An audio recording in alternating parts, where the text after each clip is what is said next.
পরে করে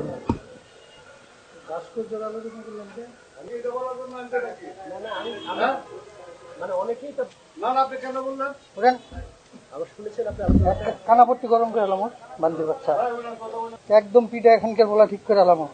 হ্যাঁ রানীর বলা রাষ্ট্রবিরোধী কথা একদম পিঠা লোলা গেলাম।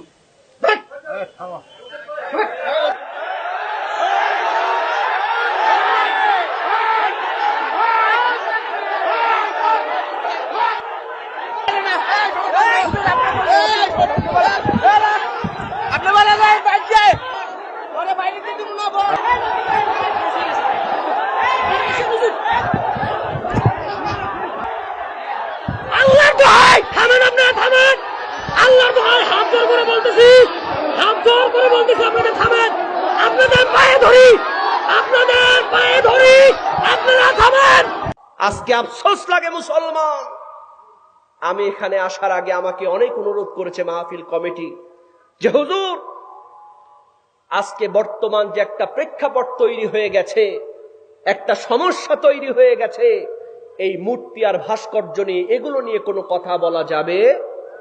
আচ্ছা আমার ভাইয়েরা বলেন তো, বঙ্গবন্ধু শেখ মুজিবুর রহমান যিনি তার শ্রেষ্ঠ ভাষণের মধ্যে বলেছিলেন এদেশের মানুষকে মুক্ত করেই ছাড়বো ইনশাআল্লাহ, কথা বলেন ঠিক কিনা?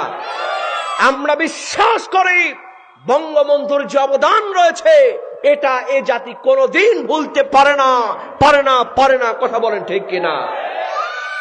যার একটি ভাষণকে কবুল করে আল্লাহ পাক বাংলাদেশকে স্বাধীন করেছেন, এতে কারো কোনো সন্দেহ আছে?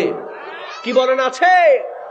আজকে কেন যেন একটা আলেম ওলামা, আর বিশেষ করে আমার কথায় কষ্ট নেবেন না যারা আওয়ামী লীগ করেন, কেমন যেন একটা সম্পর্কের মধ্যে একটা বিভেদ তৈরি হয়ে গেছে, কথা বলেন ঠিক কিনা?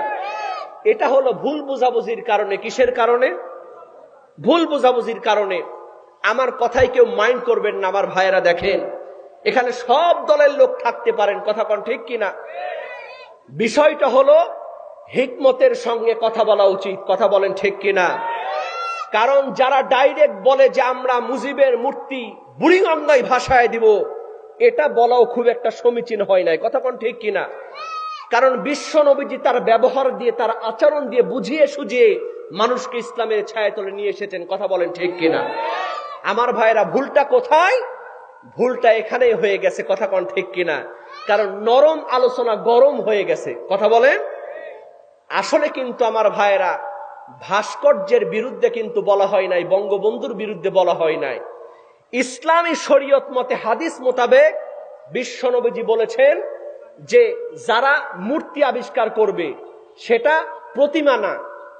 আমার কথা একটু বোঝার চেষ্টা করেন, ভাস্কর্য মূর্তি একই, তবে প্রতিমা যারা আজকে বলতেছেন যে এই মূর্তি তো ইবাদত করার জন্য তৈরি করা হচ্ছে না, এটা স্মরণ করার জন্য, সম্মান জানানোর জন্য করা হচ্ছে, কথা কোন ঠিক কিনা? এটা খারাপ কিছু না। আসলে দেখেন বিশ্বনবীজি বলেছেন ঘরের মধ্যে এই যে ছোট ছোট শোপিস পাওয়া যায় না, ঘোড়া, তারপরে পুতুল, অনেকে শোপিসের মধ্যে সাজায় রাখে, এরকম রাখে কি রাখে না? আবার ওই ব্যক্তিটাই যখন ঘরের মধ্যে নামাজ পড়তে যায় পর্দা দিয়ে ওই শোপিস গুলো ঢেকে রাখে, এরকম আছে না নাই? কারণ বিশ্বনবীজি বলেছেন যে ভাস্কর্য তৈরি করা যাবে, তবে প্রাণীর ভাস্কর্য তৈরি করা যাবে না।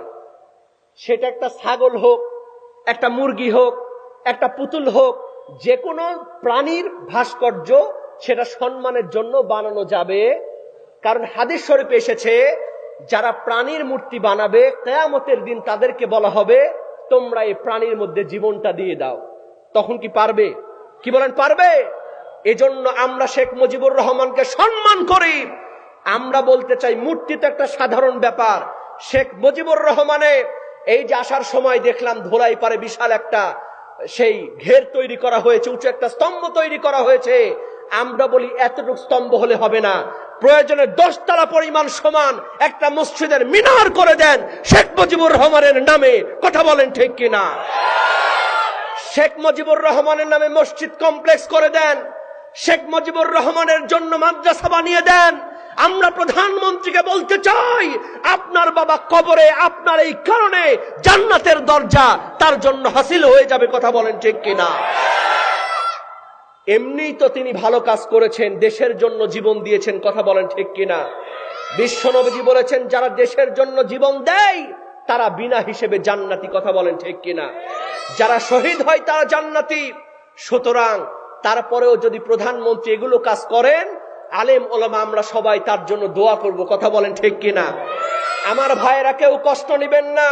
শেখ মুজিবুর রহমানের ছবি টাকা পকেটে রেখে আমরা নামাজ পড়ি, কথা বলেন ঠিক কিনা?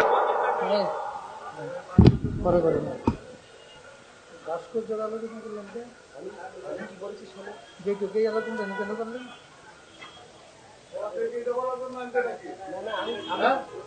মানে অনেকেই তো না আপনি কেন বললেন? আবার শুনেছেন আপনি কানাপট্টি গরম করে এলাম বান্দির বাচ্চা।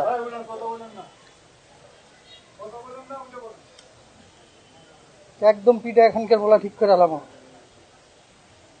হ্যাঁ মারানির বলা রাষ্ট্রবিরোধী কথা যখন একদম পিঠা লোলা গেলাম।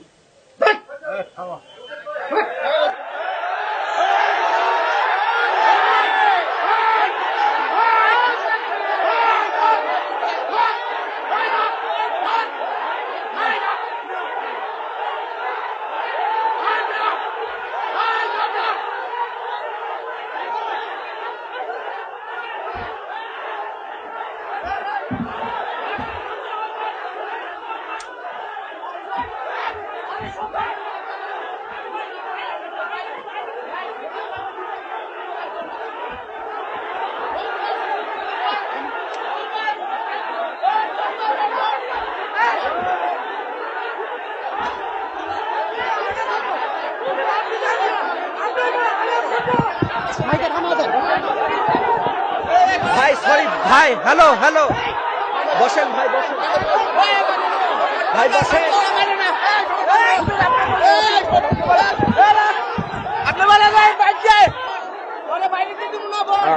লা ইলাহা ইল্লাল্লাহ, লা ইলাহা, ভাই আল্লাহর কোরআন, আল্লাহর কোরআন।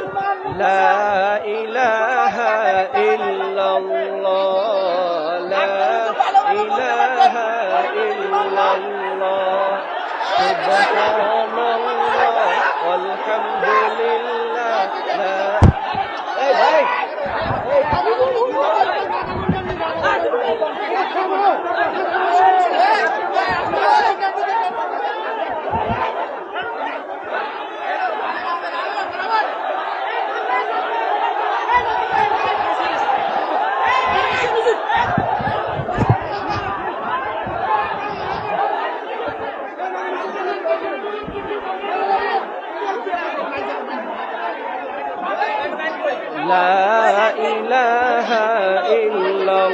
সবাই একটু জিকির করেন, সবাই জিকির করেন আর বসেন, সবাই জিকির করেন।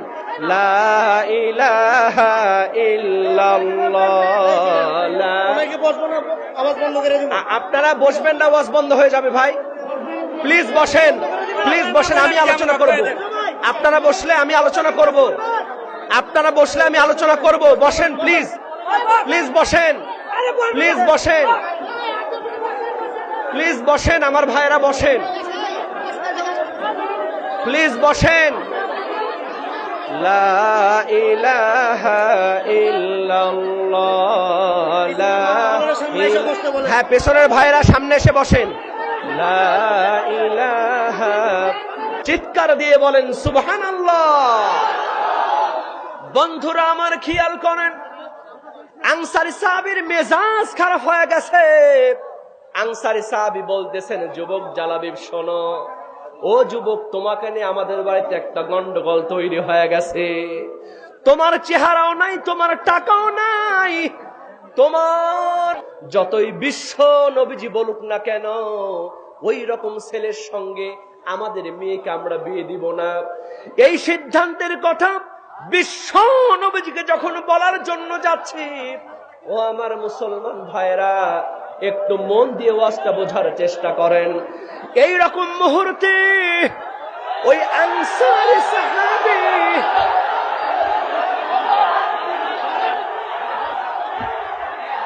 আল্লাহর দোহাই থামেন, আপনারা থামেন। আল্লাহর দোহাই হাত জোর করে বলতেছি, হাত জোর করে বলতেছি ধরি, আপনাদের পায়ে ধরি, আপনারা থামেন। মাহফিল কিন্তু বন্ধ করে দিব, মাহফিল বন্ধ করে দিব, মাহফিল বন্ধ করে দিব, মাহফিল কি বন্ধ করে দিব? মাহফিল চলবে, মাহফিল চললে আপনারা থামুন, মাহফিল যদি চলে আপনারা বসুন, মাহফিল চলে আপনারা বসুন, বসুন আপনারা বসুন, মাহফিল চলবে, মাহফিল সারা চলে বসুন আপনারা। আপনি যেই চাদর গায়ের মধ্যে ব্যবহার করেন, আমি রাসূল কথা দিয়া দিলাম আপনার কাছে ওই জুব্বাটা দিয়া আমি খাদিজার লাশটা আপনি দাফন করায়া দিবেন। সুবহানাল্লাহ। বন্ধুরা আমার, গভীর মনোযোগ দিয়ে ওয়াজটা বোঝার চেষ্টা করেন। হযরত খাদিজা বলতেছেন, ইয়া রাসূলুল্লাহ, আমার প্রথম নাম্বার আবদার হলো, আমার প্রথম নাম্বার আবদার হলো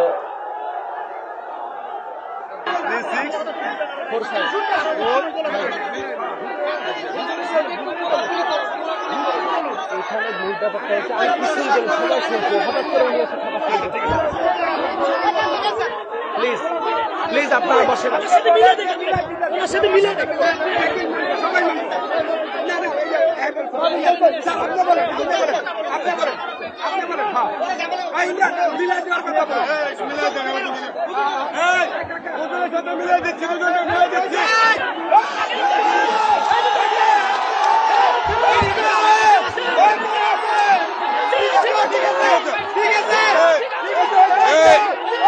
প্লিজ আপনারা শুনেন, হুজুরের সঙ্গে যে তার একটা কথা কাটাকাটি হয়েছে,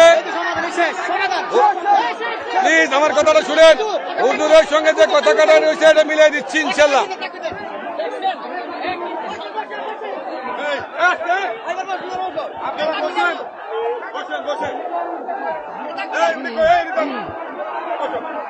বসেন, এবার বসেন, বসেন প্লিজ, বসেন প্লিজ। মিল হয়ে গেছে, আমাদের মধ্যে আর কোনো কষ্ট নাই। আলোর পথে 24 24 ঘন্টা শুধু ইসলাম প্রচার।